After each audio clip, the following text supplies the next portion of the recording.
Hello busy people, welcome back to our channel in the official blogs. మళ్ళీ ఎక్కడికి వెళ్ళిపోతాను అనుకుంటున్నారా? నేనైతే మా భద్రాద్రి కొత్తగూడెం గుండాల మండలం కాచనపల్లి విలేజ్లో ఉన్న తెలంగాణ ట్రైబల్ వెల్ఫేర్ ఆశ్రమ హై స్కూల్కి అయితే వెళ్ళిపోతున్నాం. వెళ్ళే దారి మధ్యలో లొకేషన్స్ బ్యూటిఫుల్ ఉంటాయి. మీరు చూస్తున్నట్టు మేము ఎందుకు వెళ్తున్నామంటే district athletic association meet conduct చేయడానికి అయితే వెళ్తున్నాం అనమాట.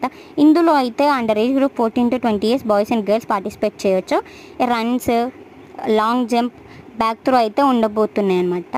మేము రన్స్ స్టార్ట్ చేయబోయే ముందు గ్రౌండ్లో ఓపెనింగ్ సెరమనీ చేస్తామన్నమాట చీఫ్ గెస్ట్తో. చీఫ్ గెస్ట్ వచ్చేసి sub inspector sir Gandhi sir, Venkateshwar sir principal, general secretary Maida sir with PETs అందరు కలిసి స్పీచెస్ తర్వాత ఫ్లాగ్ ఊపి అయితే స్టార్ట్ చేసేసారనమాట.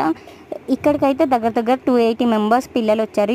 వాళ్ళలోంచి ఒక 30 మెంబర్స్ని రేపు 19th జరగబోయే ఓయూ క్యాంపస్లో స్టేట్ మీట్కి అయితే పంపబోతున్నాం. తర్వాత మెడల్ సెరమనీ అయిపోయాక పేపర్కి అయితే ఇచ్చేసారనమాట. చూడండి ఎంతమందిలో